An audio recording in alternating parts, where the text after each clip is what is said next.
प्रभु का धन्यवाद हो कि आज आराधना में आने के लिए परमेश्वर ने हमारी सहायता की है। इस पगला सत्र में आराधना में आए हुए समस्त लोगों को प्रभु यीशु मसीह का नाम से आज की आराधना में मैं स्वागत करता हूँ। उसके साथ साथ जितने भी हमारे प्रिय मित्र हालेलुया ऑनलाइन के माध्यम से हमारे साथ जुड़े हुए हैं, उन सभी लोगों को भी हम प्रभु के नाम से आपका भी हम स्वागत करते हैं। आज हालेलुया प्रभु भोज का दिन है, इसलिए बिना कोई इंट्रोडक्शन में आज परमेश्वर के वचन पर जाना चाहूंगा। उसके बाद हम फिर प्रभु भोज में भी जाना है, हमें समय चाहिए। Praise God. अलग अलग प्रार्थना का विषय है। देश के लिए प्रार्थना करना अनिवार्य है। देश के लिए लगातार प्रार्थना करें। आमीन हालेलुया। क्योंकि परमेश्वर ने अपना वचन में हमें बताया है, जिस देश में मैंने तुम्हें बंदी बना करके रखा है, हमें बंदी बना करके नहीं रखा, हमें नागरिक बना करके रखा है। आमीन। उस वक्त परमेश्वर ने लोगों को बंदी बना करके किसी देश में रखा हुआ था, हमें बेबीलोन में रखे हुए थे उन लोगों को, लेकिन अब नागरिक बना करके हमें इस देश में रखा है। लेकिन कई बंधनों से हम बंधे हुए हैं। इस देश के हम नागरिक हैं, इसका मतलब यह नहीं है कि हम अपनी मर्जी से जीवन बिता सकते हैं।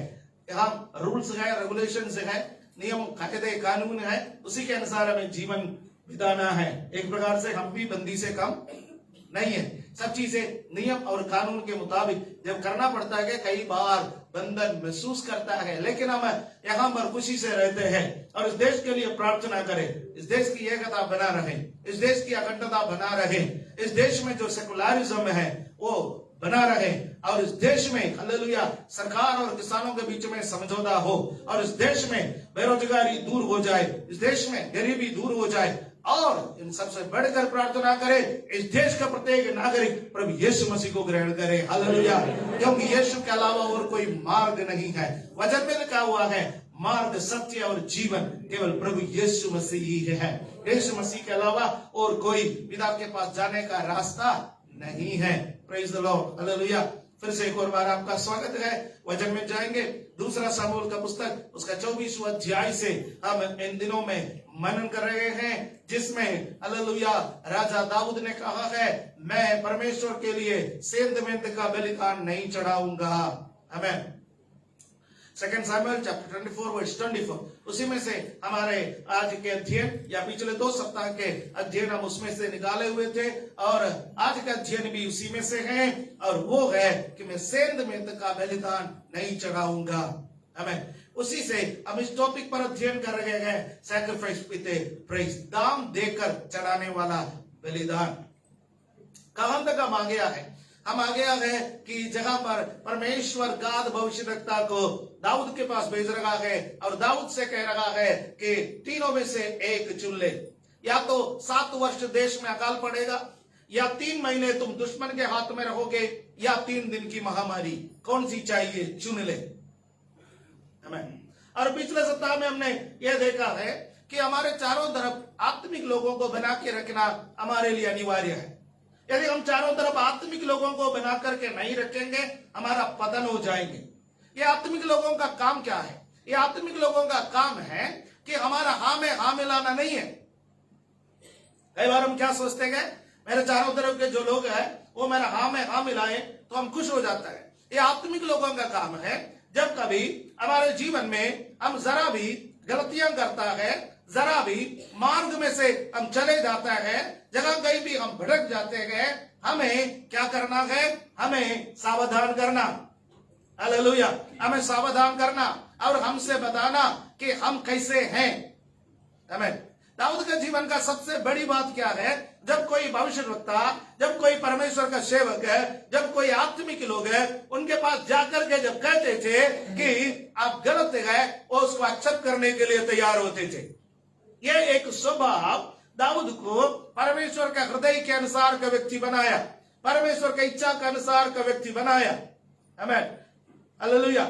इंग्लिश में लिखा हुआ है, a man after God's own heart, परमेश्वर के हृदय के पीछे चलने वाला एक व्यक्ति। परमेश्वर ने हमें क्यों बुलाया? उसकी इच्छा को पूरा करने के लिए, उसके हृदय को जानने के लिए, उसके हृदय के अनुसार चलने के लिए, परमेश्वर का हृदय का पीछा करने के लिए परमेश्वर ने हमें बुलाया है। हमें यहां पर हम देख सकते हैं कि हम उसके वचन 14 अंदर से शुरू करेंगे ताकि हमें पता चले कि हम कहां पर हैं। 2 सामुएल चैप्टर 24 वर्स 40 पढ़ेंगे मिलकर के। दाऊद ने गाद से कहा, मैं बड़े संकट में हूं, हम यहोवा के हाथ में पड़े, क्योंकि उसकी दया बड़ी है, परंतु मनुष्य के हाथ में मैं ना बढ़ूंगा। 3 बातें दाऊद को चुनने के लिए दिया। वो 3 बातों को मैंने आपके सामने बोला। और दाऊद कह रहा है 7 साल देश में अकाल आएगा। वो तो बहुत लंबा समय है। इतने लंबे समय में और इस्राएल का देश बर्बाद हो जाएगा, और वो मुझे नहीं चाहिए। अकाल बहुत भयंकर एक समस्या है, वो नहीं चाहिए। फिर 3 महीने दुश्मनों के हाथों में पड़े, और वो कहता है कि दुश्मन कैसे सलूक करेंगे क्या पता। दुश्मन के अंदर कोई दया नहीं है, बड़ी क्रूरता से आपसे व्यवहार करेंगे। हो सकता है दाऊद को राजधानी छोड़ करके फिर भागना पड़े। हो सकता है दाऊद जंगलों में मारा फिरे दोबारा। और इस वक्त दाऊद का उम्र भी ऐसा नहीं है कि जो पहले जैसा भाग सके। और दाऊद कहता है नहीं, यह भी मुझे नहीं चाहिए। ना तो मैं अकाल को चाहता हूं देश में, ना तो मैं चाहता हूं कि दुश्मन हमारे देश के पीछे पड़े, वो भी मुझे मंजूर नहीं है। बल्कि मैं क्या चाहता हूं, मैं चाहता हूं कि हम परमेश्वर के हाथ में पड़े। हालेलुया। अकाल के हाथ में ना पड़े, दुश्मन के हाथ में ना पड़े। फिर हम किसके हाथ में पड़े? हम परमेश्वर के हाथ में पड़े, क्योंकि मरी परमेश्वर की ओर से आता है। हम बाइबल में देखते हैं परमेश्वर मरियों को, परमेश्वर बीमारियों को, परमेश्वर ऐसे विपत्तियों को परमेश्वर अपने लोगों को सुधारने के लिए इस्तेमाल करता है। इन दिनों में हमारे देश में भी पिछले साल से या 99 से जो बीमारी शुरू हो गई है, और हमारे देश में 2020 से आए गए लॉकडाउन से हम गुजरे गए, वो एक बहुत बड़ी मरी है, विपत्ति है, लोगों पर पड़ते हैं। अब लोगों को सांस लेने का भी मौका नहीं मिलते हैं, उससे पहले चले जाते हैं। कई लोग डर के कारण चले जाता है, हार्ट फेल हो जाते हैं, सोचते हैं क्या करें। यह एक मरी है, पिछले 1 साल से अधिक समय हो गया ये दुनिया में फैल रहे हैं। आपको पता है जो कलीसियाएं प्रार्थनाएं नहीं कर रहे थे, वो कलीसियाएं भी प्रार्थना करना शुरू कर ली। जो परिवारें प्रार्थना नहीं करते थे, वो परिवारें भी प्रार्थना करना शुरू कर ली। जो लोग बाइबल नहीं पढ़ते थे, वो लोग भी बाइबल पढ़ना शुरू कर ली। इनफैक्ट इन दिनों में कई परिवारों से मुझे ये खबर मिल रहा है भाई लोग बाइबल नहीं पढ़ते, बाइबल पढ़ना बगल लोगों के लिए छोड़ दिया है। मैं आपसे कहना चाहता हूं, यदि आप बाइबल नहीं पढ़ते गए, आप परमेश्वर की इच्छा को कैसे जानोगे? यदि पत्नी खाना खाए या पति का पेट भर जाएगा? यह तो संभव नहीं है ना। हम सब परमेश्वर के सामने अलग अलग व्यक्ति है। परमेश्वर जब हमें देखता है एक परिवार के रूप में, एक समूह के रूप में नहीं देखता। परमेश्वर हमें देखता है व्यक्तिगत रूप से देखता है। परमेश्वर भक्तों को ढूंढता है, परमेश्वर भक्तों की मंडली को नहीं ढूंढता, परमेश्वर एक व्यक्ति को ढूंढता है। हालेलुया, आमीन। यहेजकेल नबी के पुस्तक में जब बात करता है, परमेश्वर कहते हैं नाके में खड़े होने के लिए, देश के नाके में खड़े होने के लिए मैं एक व्यक्ति को ढूंढना चाहा। परमेश्वर ढूंढता किसको? व्यक्ति को। बाइबल पढ़ना जरूरी है। भाई लोगों, बाइबल पढ़े, बाइबल पढ़े। कई बहन लोग भी बाइबल नहीं पढ़ते हैं। बाइबल को पढ़िए। हालेलुया। बाइबल पढ़ने को आसान बनाने के लिए आप लोगों के हाथों में चार्ट बना करके दिया है। यदि चार्ट के मुताबिक आप बाइबल पढ़ सकते हैं, वो सबसे बढ़िया है। यदि चार्ट के मुताबिक आप पढ़ नहीं सकते, पुस्तकों के अनुसार पढ़े। इधर उधर से निकाल करके पढ़ने वाला पुस्तक नहीं है बाइबल। बाइबल नियमित रूप से अध्ययन करने वाला एक पुस्तक है। नियमित रूप से बाइबल का अध्ययन करें। हालेलुया। परमेश्वर आपसे बातें करेंगे। नहीं है तो परमेश्वर का अपना तरीका है, उसमें से एक तरीका मरी है, उसमें से एक तरीका अकाल है, उसमें से एक तरीका आपको दुश्मन के हाथ में देना है। कभी ये गलतफहमी में मत रहना, यह सब पुराना नियम की बात है। नया नियम में तो यीशु मसीह सब क्षमा कर लेता है।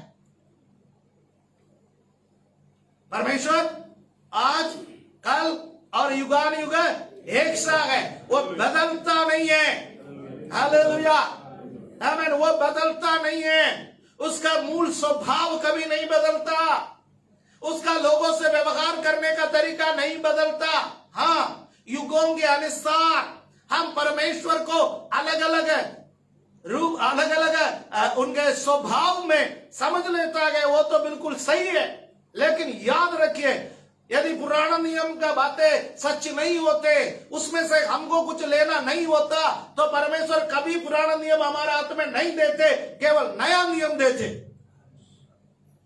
हालेलुया, आमीन। याद रखिए, बाइबल का अध्ययन कर लीजिए ताकि परमेश्वर की बातें आपको मालूम पड़े। इन दिनों में परमेश्वर नातान जैसा, गाद जैसा भविष्यवक्ताओं को या शमूएल जैसा भविष्यवक्ताओं को लोगों के पास व्यक्तिगत रूप से नहीं भेजता। उन दिनों में व्यक्तिगत रूप से भेजना पड़ता था, क्योंकि उन दिनों में हर व्यक्ति के पास पवित्र आत्मा उपलब्ध नहीं था। इन दिनों में हर व्यक्ति के पास जो विश्वासी कहलाता है, परमेश्वर ने पवित्र आत्मा को उपलब्ध कराया है। वो पवित्र आत्मा आपका जीवन में कैसे कार्य करेगा? वो पवित्र आत्मा आपका जीवन में जब आप बाइबल पढ़ते गए तब कार्य करता है। सुनिए, हालेलुया, बाइबल पढ़ते गए तब कार्य करता है। बाइबल के माध्यम से कार्य करता है, वचन के माध्यम से कार्य करता है। 99% जो परमेश्वर आपसे बात करना चाहता है, सब कुछ बाइबल में लिखा हुआ है। 1% आकाशवाणी हो सकता है जी, 1% किसी भविष्यवक्ता के माध्यम से हो सकता है, 1% किसी पास्टर के माध्यम से हो सकता है। 99% कहां पर लिखा हुआ है? बाइबल के अंदर लिखा हुआ है। तब आप मेरे से एक सवाल पूछेंगे, फिर इतवार के दिन इधर आने की जरूरत ही क्या है? घर पर बैठ करके बाइबल पढ़ेंगे तो क्या काम नहीं चलेगा? मैं आपको प्रेरितों का काम का पुस्तक में ले जाना चाहता हूं। वहां पर एक व्यक्ति बाइबल पढ़ रहा था, वो यरूशलेम के मंदिर में आराधना करके आ रहे थे। कंदका नामक कूश की रानी, उनका खजांची, उनका फाइनेंस मिनिस्टर, जिनका नाम बाइबल में लिखा हुआ है, वो एक खोजा। आमीन। वो बाइबल में लिखा हुआ है, वो यरूशलेम के मंदिर में आराधना करके वापस आने का समय बाइबल खरीद के लाया। यशायाह नबी का पुस्तक उसको मिला। बाइबल खरीदो, बाइबल के बारे में लिखे हुए पुस्तकें खरीदो। हालेलुया। वो जब खरीद के लाया, वो अपने देश की तरफ जा रहे थे, रथ में बैठ करके वो पढ़ रहा था। यशायाह नबी का पुस्तक 53वां अध्याय, वो जो पढ़ रहा था कुछ नहीं समझता, पढ़ तो रहा था, समझता कुछ नहीं था। स्वर्ग में से परमेश्वर ने देखा, यहां पर एक भक्त बाइबल पढ़ रहा है। याद रखना, उस समय परमेश्वर ने अपना भक्त फिलिपस को बताया, बेटा जाओ, उस निर्जन प्रदेश में जाओ, वहां पर कोई बाइबल पढ़ रहा है परंतु समझ नहीं पा रहा है, समझाने की जरूरत है। फिलिपस परमेश्वर का बात को मानने वाला, परमेश्वर का सेवक, वहां पर उस निर्जन प्रदेश में गया। उसके कान में किसी का बाइबल पढ़ने की आवाज सुनाई दी। देखा तो एक रथ है, उस रथ में बैठ करके एक महाशय बाइबल पढ़ रहा है। वो रथ के साथ साथ चला, हालेलुया, रथ के साथ साथ चला और उस व्यक्ति से पूछा, आप जो पढ़ रहे हैं क्या आप समझ रहे हो? उन्होंने बोला, जब तक कोई ना समझाए कैसे मैं समझूं? हालेलुया। फिलिपस ने कहा, थोड़ा सा जगह दे सकते हो? Can you give me a lift? मैं अगला स्टॉप पर उतर जाऊंगा, लेकिन उससे पहले बपतिस्मा दे दूंगा। हालेलुया, आमेन, आमेन। और वो एक लिफ्ट दे दी, उस खजांची ने, उस फाइनेंस मिनिस्टर ने कहा आओ मेरे साथ बैठो। दोनों रथ में बैठे गए। बैठे बैठे फिलिप्पुस ने परमेश्वर का वचन उसको समझाया। फिलिप्पुस ने परमेश्वर का वचन उसको समझाया और इस कदर समझाया कि बंदे ने एकदम बपतिस्मा ले ली। हालेलुया, आमीन। उन दिनों में बपतिस्मा जल्दी देते थे क्योंकि दोबारा मिलने का कोई संभावना नहीं था। आजकल बपतिस्मा जल्दी नहीं देते क्योंकि अब दोबारा मिलने की संभावना है। इसलिए आजकल कलीसियाए बिना सिखाए, बिना सोचे, बिना समझे, बिना जांचे बपतिस्मा किसी को नहीं देते। लेकिन उन दिनों में कलीसिया का सेटअप नहीं था। कलीसियाए जगह जगह पर स्थापित नहीं थे। ये नहीं बोल सकते थे आप अपने गृह नगर में जाओ, वहां पर किसी कलीसिया ढूंढो या गूगल पर टाइप करो, कोई ना कोई नियरेस्ट चर्च आपको आएगा, पास्टर का फोन नंबर आएगा, फोन करो और वो आपको बपतिस्मा दे देंगे या आपको सिखाएंगे। नहीं भेज सकते ना ऐसा। इसलिए फिलिप्पुस ने तुरंत उनको बपतिस्मा दे दिया। आप इतवार के दिन इसलिए चर्च में आते गए, पास्टर या समझाने वाले हर घर में व्यक्तिगत रूप से आकर के आपको नहीं समझा सकते गए। इसलिए बाइबल को समझने के लिए आप क्या करते गए, हर इतवार के दिन परमेश्वर के भवन में आते हैं। हालेलुया। 2-3 कारण है। एक, हम घर में व्यक्तिगत आराधना करते गए, लेकिन यहाँ पर जब हम आते गए सामूहिक आराधना कर सकते हैं।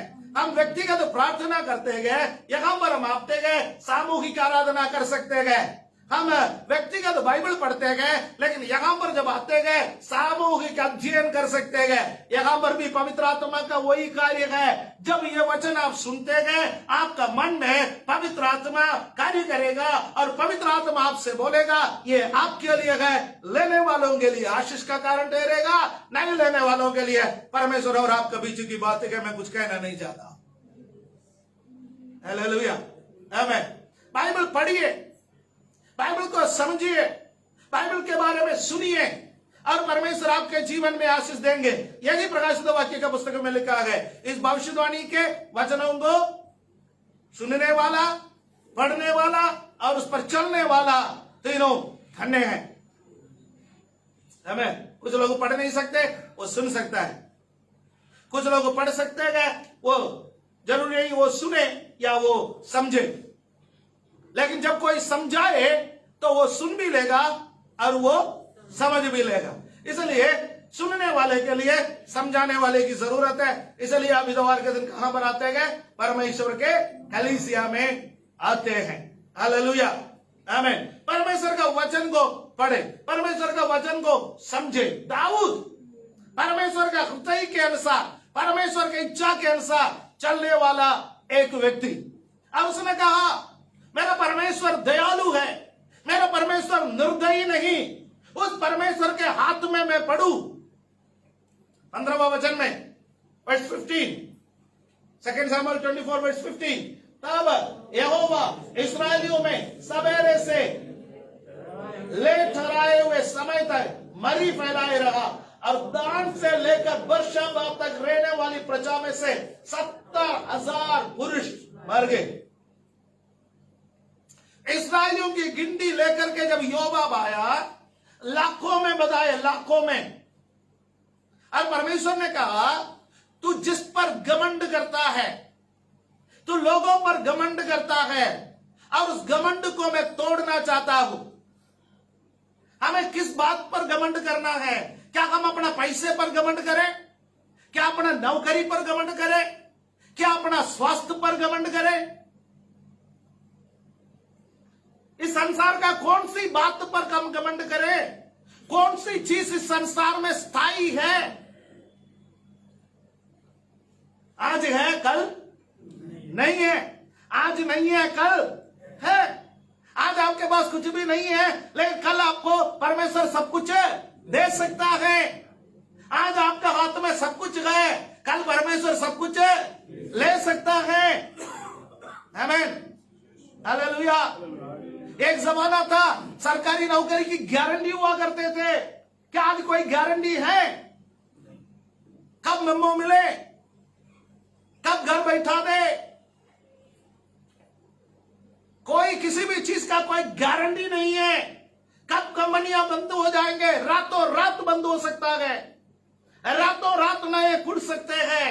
हमारे जीवन में किसी भी चीज का कोई गारंटी नहीं है। आज की आशीषें कल रहेंगे, गारंटी नहीं है। तरक्की ऐसा बढ़ते रहेंगे, कोई गारंटी नहीं है। हाँ, कामना कर सकते हैं, प्रार्थना कर सकता है, उसमें कोई बुरी बात नहीं है। परंतु एक बात ध्यान रखना, आज जो है उनमें से किसी भी बात पर घमंड नहीं करना। पौलुस प्रेरित कहता है, मैं तो यीशु के क्रूस पर घमंड करूंगा। हालेलुया। यदि किसी भी चीज पर घमंड करने का है तो वो है यीशु मसीह का क्रूस। हालेलुया। क्या वो हमारे जीवन में है? क्या वो हमारे दिल में है? हम तो गले में क्रूस टांगने वाले लोग नहीं है। यदि आप में से कोई टांगे तो मुझे कोई आपत्ति नहीं है। आपकी इच्छा है तो टांग दो, लेकिन थोड़ा भारी क्रूस टांग दो, ताकि आपको एहसास हो जाए क्रूस है। ये छोटा छोटा हल्का हल्का आप निकाल दो, थोड़ा भारी हो जाए तो अच्छा रहेगा, राइट। यदि कंधे पर रख सकता है, गले में टांगने के बजाय कंधे पर रखो, है? जैसे यीशु मसीह ने उठाया। यदि आप टांगे या ना टांगे, आप रखे या ना रखे, मुझे कोई बात नहीं, लेकिन हमारे हृदयों में वो क्रूस की निशानी होना है।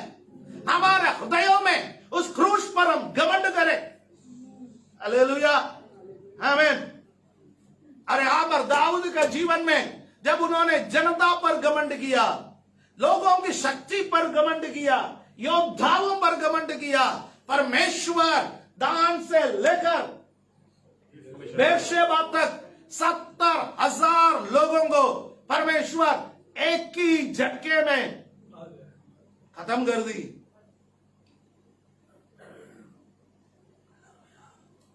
सोलहवां पद पढ़ोगे के वर्स 16, 16वां पद।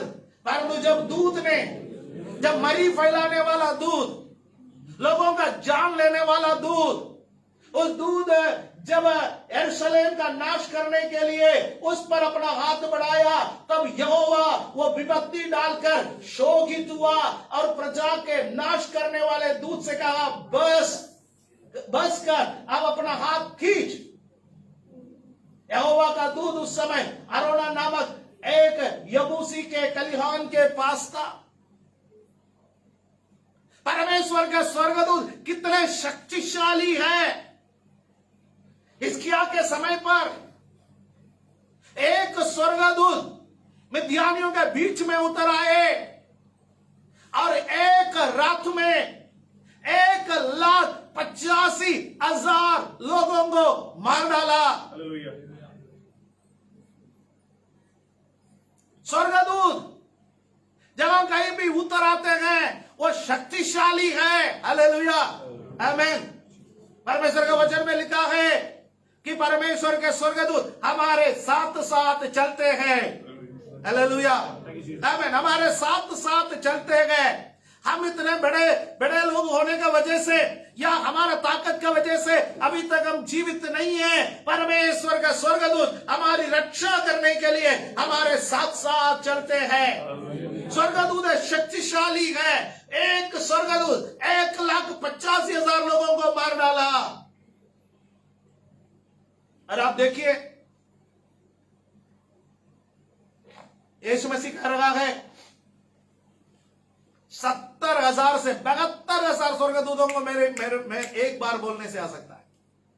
यीशु ने कहा, यदि मैं पिता से मांगे, जब पतरस गतसमने के बगीचे में तलवार उठाया, यीशु ने कहा, यदि मैं पिता से कहे तो वो 6 लग्योन से अधिक, एक लग्योन 6,000 है,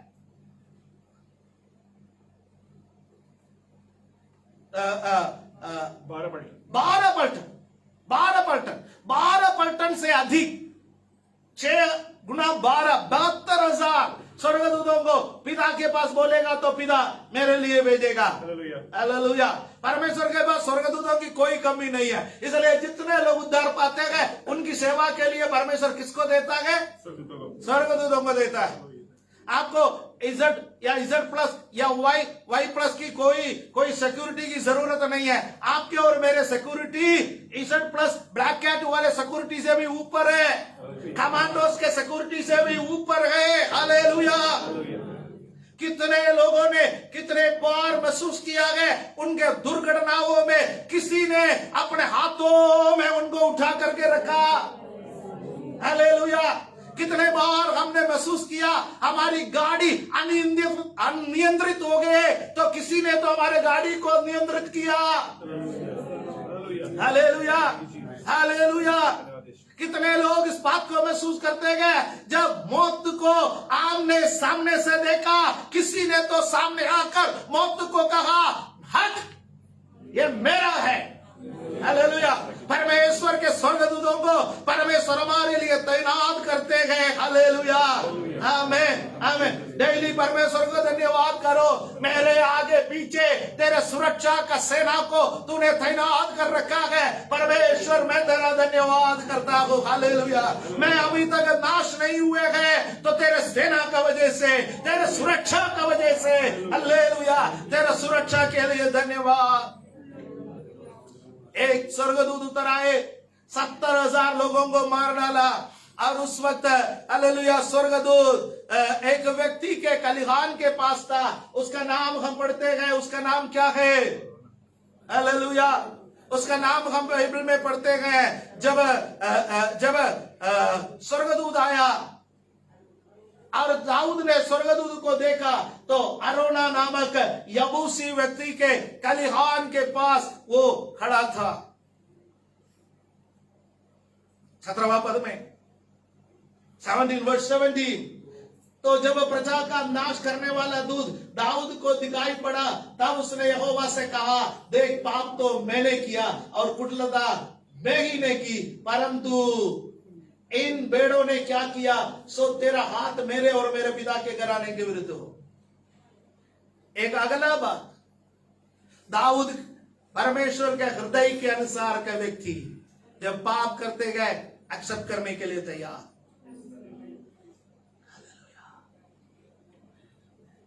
70,000 लोग मरने के बाद परमेश्वर स्वयं विपत्ति को पीछे खींचा। अब दाऊद रात का सांस ले सकता था, कह सकता था हो गया ना आपका गुस्सा ठंडा। अक्सर लोग ऐसा कहते हैं ना, मुझे दंड देकर गुस्सा ठंडा हो गया ना। 70,000 लोगों का खून पी करके शांत हो गया ना। 70,000 को शहीद करके आप परमेश्वर बन गया ना। एक कड़वाहट मन में पाल सकता था, परंतु उसने ऐसा नहीं की। आपके जीवन में आने वाले विपत्ति के कारण, आपके जीवन में आने वाले आर्थिक समस्या के कारण, आपके जीवन में आने वाले कठिनाई के कारण, यदि किसी ने भी आज सुबह का समय मुझे सुनने वाला किसी ने भी अपने मन में परमेश्वर के प्रति एक कड़वाहट पाल रखा है, आज उसको निकालो। दाऊद परमेश्वर के प्रति कोई कड़वाहट नहीं पाला, अपना दिल को कठोर नहीं किया, परंतु जैसा स्वर्गदूत का दर्शन हुआ, जैसा स्वर्गदूत का दर्शन हुआ, वो गोदे मुंह गिर गया और वो कहने लगा पाप तो मैंने किया। इस जनता ने क्या पाप किया? आप इनको छोड़ दीजिए, मुझे और मेरे घराने को दंड दीजिए। हालेलुया, आमीन। परमेश्वर के सामने हाथों को उठा करके खड़े रहने के अलावा हम क्या कर सकता है? परमेश्वर के सामने समर्पण करने के अलावा हम क्या कर सकता है? क्या आज का परमेश्वर से कह सकते हैं परमेश्वर मैं आपके सामने समर्पण करता हूं, मेरे पापों का जिम्मेवारी लेने के लिए मैं तैयार हूं, मेरे परिवार के पापों का जिम्मेवारी लेने के लिए मैं तैयार हूं, मेरे कलीसिया का पापों का जिम्मेवारी लेने के लिए मैं तैयार हूं, मेरा देश का पापों का जिम्मेवारी लेने के लिए मैं तैयार हूं। Hallelujah, hallelujah. जब आप पाप का, जब आप गलतियों का जिम्मेवारी लेता गए, आप परमेश्वर के हृदय के अनुसार का व्यक्ति बन जाता है। हालेलुया, आमीन। यहाँ हम देखते गए यीशु मसीह को, हम देखते गए यीशु मसीह हालेलुया सारे मानव जाति का पापों को अपने ऊपर उठा लिया। क्या पाप किया यीशु ने? कोई पाप नहीं की, लेकिन सारे मानव जाति के पापों को यीशु ने अपने ऊपर उठा लिया है। हालेलुया, आमीन, आमीन। देश के पापों को अपने ऊपर लेकर के प्रार्थना करना, प्रभु हमने पाप किया। घराने के पापों को अपने ऊपर लेकर के प्रार्थना करना, प्रभु हमारे घराने ने पाप किया, हमें क्षमा कर, हमें क्षमा कर। जब आप पाप का बोझ को लेकर के जब प्रार्थना करेंगे, परमेश्वर उन प्रार्थनाओं को सुनता है। हालेलुया, आमीन। दूसरा इतिहास 7वां अध्याय 14वां पद में क्या यही नहीं कहते कि परमेश्वर कह रहा है, मेरे प्रजा के लोग जो मेरे कहलाते हैं अपने आप को दीन करे और अपना बुरी चाल से फिरे और वो प्रार्थना करे, तो मैं स्वर्ग में से उनका प्रार्थना को सुनूंगा और उनका देश को चंगा करूंगा। हालेलुया। परमेश्वर के जन, हमारी प्रार्थना असरदार है। याकूब अपना पत्री में लिखा हुआ है, धर्मी जन के प्रार्थना के प्रभाव से बहुत कुछ हो सकता है। हालेलुया, हमें दाऊद यहाँ पर अंगीकार कर रहा है, अंगीकार कर रहा है। पाप का अंगीकार करना बहुत जरूरी है। नीति वचन में लिखा हुआ है, जो अपने पाप को छिपा करके रखेगा वो कभी आशीष नहीं पाएगा, लेकिन जो अपना पाप को खोलकर परमेश्वर के सामने माफी मांगेगा उस पर दया की जाएगी। हालेलुया, हम हमारा पापों को कन्फस करें परमेश्वर के सामने। किसी मनुष्य के सामने कन्फस मत करना है, मनुष्य के सामने कन्फस नहीं करना। बाइबल में कोई व्यवस्था नहीं है मनुष्य के सामने कन्फस करने के लिए, जब तक आपने कोई पाप मनुष्य के विरोध में किया क्यों ना हो। यदि आपने किसी मनुष्य के विरोध में पाप किया, एक दूसरे के विरोध में पाप किया, तो उसके सामने अंगीकार करना। लेकिन जब आप परमेश्वर के विरोध में पाप करते हैं तो आपको क्या करना पड़ेगा? परमेश्वर के सामने अंगीकार करना पड़ता है, अंगीकार करना पड़ता है। हालेलुया, आमीन, आमीन। मनुष्य के सामने अंगीकार करने वाला पाप है, परमेश्वर के सामने अंगीकार करने वाले पाप है, दोनों के सामने अंगीकार करने वाले पाप है। ये पवित्र आत्मा आपको बुद्धि दे, पवित्र आत्मा आपको सामर्थ्य दे, शक्ति दे, किसके सामने कैसे अंगीकार करे।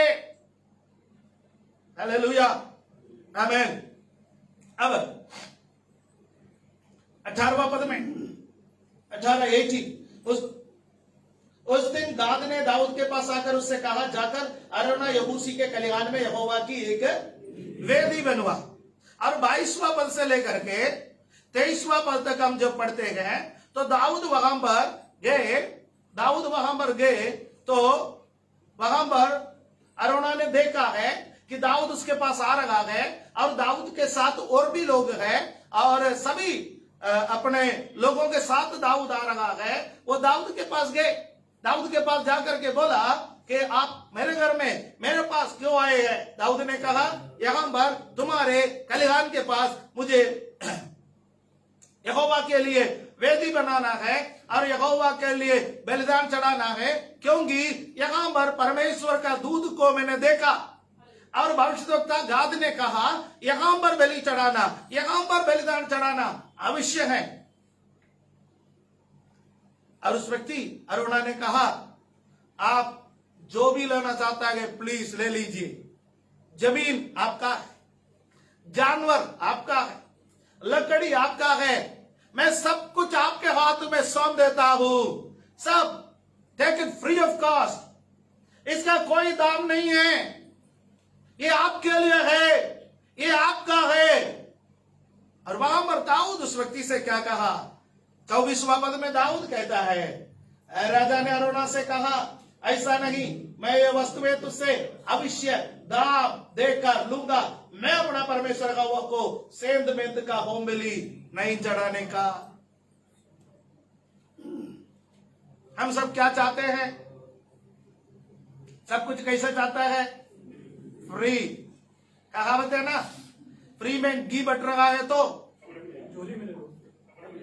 कपड़े में भी उसको हम ले लेंगे, ऐसा दिखाएंगे ना, डाल दो जी, घी है ना, फ्री में है ना, डाल दो।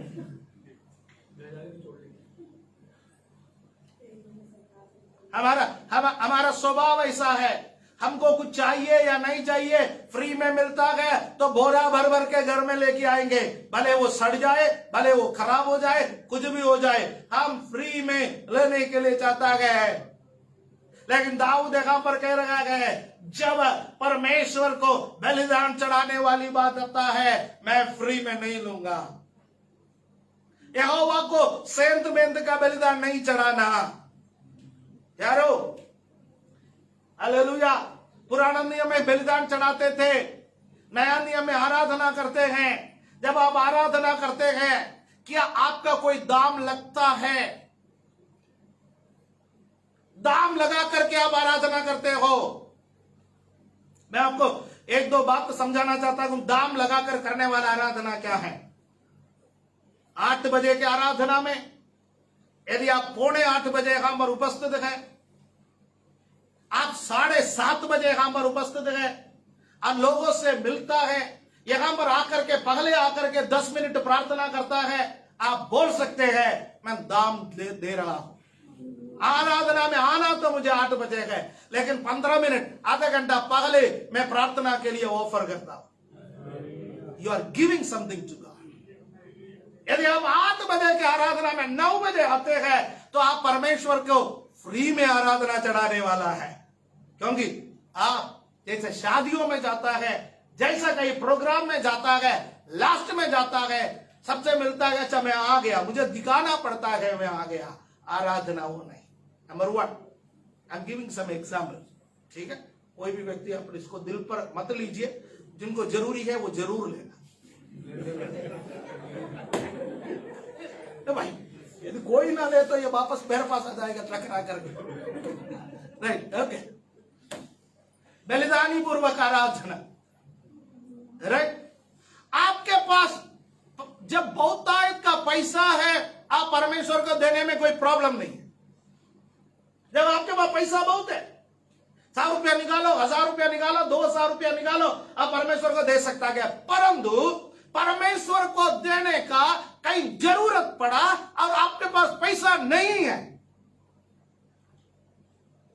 तब भी अपने पास जो है उसमें से आप परमेश्वर को देता है, तो आप बलिदानी पूर्वक देता है। आपके सारे जरूरतें पूरा हो रहा है, तब आप दशमांश देता है। आप बलिदानी पूर्वक नहीं देते, आप सेंध मेंध का बलिदान चढ़ाते, क्योंकि मेरा जरूरतें सब पूरा हो रहा है और मुझे कोई कमी घटी नहीं है, मैं दशमांश निकाल सकता हूं, ठीक है, मैं परमेश्वर को दे दूंगा। तो आप फ्री का बलिदान चढ़ा रहे हो। आपकी जरूरतें पूरी नहीं हो पा रहे, आपका महीने का खर्चा नहीं निकल पा रहा है, फिर भी आप कहता है कि परमेश्वर का मुझे परमेश्वर को देना है। आप क्या करते हो? बलिदान आपको दिल में लगता है। हो सकता है कि आप जो परमेश्वर के लिए दशमांश निकालता है, उसके कारण आपको अपना बेल्ट को थोड़ा सा और टाइट करना पड़ पा रहा है, पड़ सकता है। आपके बच्चे के लिए एक नया कपड़ा खरीदने के लिए आप सोच रहा था, शायद खरीद नहीं पा रहे। कहीं घूमने फिरने के लिए आपने प्रोग्राम बना करके रखा और परमेश्वर को देने के कारण आप नहीं जा पा रहे हैं। आप अपने बच्चों से कह रहा है, बेटा परमेश्वर के सेवकाई को देने के कारण हम नहीं जा पा रहा है, वो हमारे लिए खुशी की बात है। आपका बच्चा चिढ़ेंगे, उल्टा सीधा बोलेंगे, थोड़े दिन के बाद वो भी समझेगा कि बलिदानी पूर्वक परमेश्वर की आराधना करना है।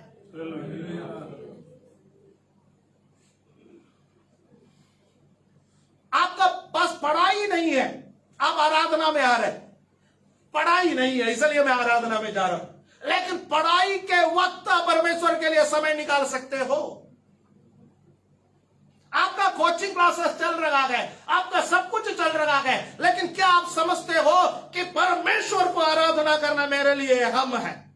तब आप बलिदानी पूर्वक परमेश्वर को आराधना करते गए, आप दाम दे करके आराधना करते गए। कुछ आइडियाज मैंने बताया है, बाकी आपका जीवन के साथ आप जोड़ो इसको। आप कैसे आराधना करने वाला व्यक्ति है। मेरे पास और समय होता तो मैं आपको और अधिक एक्सप्लेन करता, लेकिन आज मुझे इसको समाप्त करना है। दाऊद कहता है कि मैं सेंध मेंध का बलिदान नहीं चढ़ाऊंगा, मैं परमेश्वर को बलिदान चढ़ाऊंगा तो मैं दिल पर लगने वाला बलिदान चढ़ाऊंगा। मेरा जेब पर लगने वाला बलिदान चढ़ाऊंगा, मेरा शरीर पर लगने वाला बलिदान चढ़ाऊंगा। मुझे दर्द लगे, मुझे तकलीफ लगे, तो मैं ऐसा बलिदान चढ़ाऊंगा। दाऊद जाकर के सारे जमीन उनसे ले लिया, सब कुछ ले लिया, पैसा दे दिया, दाम दे दिया, तब जाकर के बलिदान दाऊद ने चढ़ाया गया। 25वां पद में हम देखते हैं 25 और दाऊद ने वहां यहोवा की एक वेदी बनवाकर होम बलि और मेल बलि चढ़ाए, और यहोवा ने देश के निमित्त विनती सुन ली। तब वो महामारी इस्राएल पर से दूर हो गई। दाऊद यहाँ पर 2 बलिदान चढ़ाए, एक होम बलि चढ़ाए और फिर क्या चढ़ाए? मेल बलि चढ़ाए। हालेलुया, आमेन, आमेन। भविष्यद्वक्ता गाद ने बोला आपको होम बलि चढ़ाना है, लेकिन दाऊद ने 2 बलिदान चढ़ाए, एक होम बलि और दूसरा मेल बलि। पहला इतिहास 21वां अध्याय उसका 26वां पद में, 1 क्रॉनिकल्स चैप्टर 21 वर्स 26, उसमें इस प्रकार लिखा हुआ है, वहां पर लिखा हुआ है कि क्या है? तब दाऊद ने वहां यहोवा की एक वेदी बनाई और होम बलि और मेल बलि चढ़ाकर यहोवा से प्रार्थना की। उसने होम बलि की वेदी पर स्वर्ग से आग गिराकर उसकी सुन ली। हालेलुया, आमेन। एलिया ने जो बलिदान चढ़ाया, परमेश्वर ने स्वर्ग से आग उतारा। दाऊद ने जो बलिदान चढ़ाया, तब भी आग कहां से आया है? स्वर्ग से। सच्ची आराधना में आग स्वर्ग से आता है। नकली आराधना में आग कीबोर्ड से आ सकता है,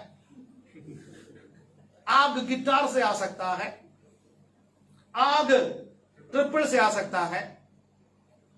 कुछ समय से मैं नोटिस कर रहा हूं हमारे आराधना में ट्रिपल बंद हो गया, सब चुप। ये नकली आग है। यशीर भाई माइक नीचे रखा, सब चुप, नकली आग है। ये कीबोर्ड बंद हो गया, ये बंद हो गया, गिटार बंद हो गया, सब चुप, मुंह फुला करके। आपके अंदर आग है, ये आपकी आराधना में पता चलेगा। ये नकली आग हमें नहीं चाहिए। यह तो आराधना में सहायता करने वाला है। यदि सही आराधना यह सब बंद होने के बाद भी आप करने वाली आराधना है।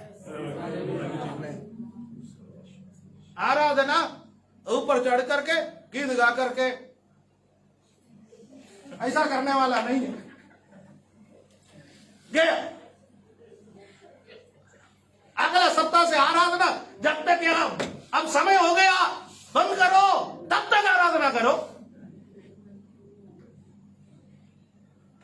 मैं आपको बताऊं, जब हम कलीसिया में आराधना करते थे, सॉरी कलीसिया में ही आराधना करते हैं, पुराने कलीसिया में जब आराधना करते थे, एक इतवार का दिन ऐसा आराधना हुआ, एक इतवार के दिन ऐसा आराधना हुआ कि उस दिन प्रचार नहीं कर सके,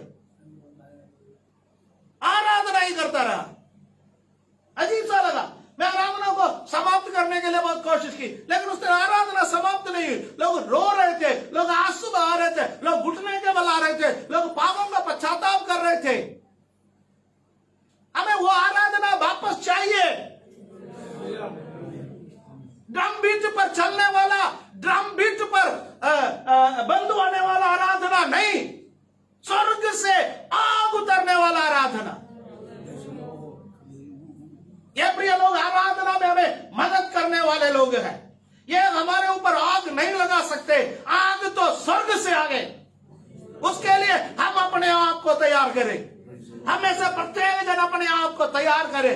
हालेलुया। प्रभु स्वर्ग से आग उतर कर मेरे आराधना को ग्रहण कर। बाइबल में जगह जगह परमेश्वर ने आराधना को ग्रहण की, वहां हम देखते गए आग स्वर्ग से उतरा। जब गिदोन उसके पास जो दूध आए उसको खाने के लिए कुछ रखा, कहा यहां पर रखो, ऊपर से डालो, वो भी डालो, चटनी भी डालो, ग्रेवी भी डालो, डाल दिया, स्वर्ग से आग उतरा और उसको ग्रहण कर लिया। हालेलुया। क्या हमारे ऊपर स्वर्ग से आग उतर रहा है, या पास्टर थोड़ा थोड़ा जला जला करके मैचेस की तिल्ली फेंक रहा है? स्वर्ग से हमारे ऊपर आग उतरे। हालेलुया, आमीन। और फिर यहाँ का मुख्य बात है, एक पश्चाताप का समय को दाऊद आराधना में परिवर्तित कर दी। एक पश्चाताप का समय को आराधना में परिवर्तित कर दी और परमेश्वर ने उसकी सुनी ली। परमेश्वर ने उसकी सुनी ली। उसका सबूत है स्वर्ग से आग उतरा। जब परमेश्वर आपकी सुनेंगे, आग उतरेंगे स्वर्ग से। जब स्वर्ग से आग उतरेंगे, बीमारियां फिर शरीर में नहीं रहेंगी। जब स्वर्ग से आग उतरेंगे, आपके घर वाले बदल जाएंगे। जब स्वर्ग से आग उतरेंगे, आपके बिगड़े हुए बच्चे सुधर जाएंगे। जब स्वर्ग से आग उतरेंगे, असंभव सा बातें आपके जीवन में संभव हो जाएंगी। ऐसा एक आराधना प्रभु मुझे दे। आंखों को बंद करें।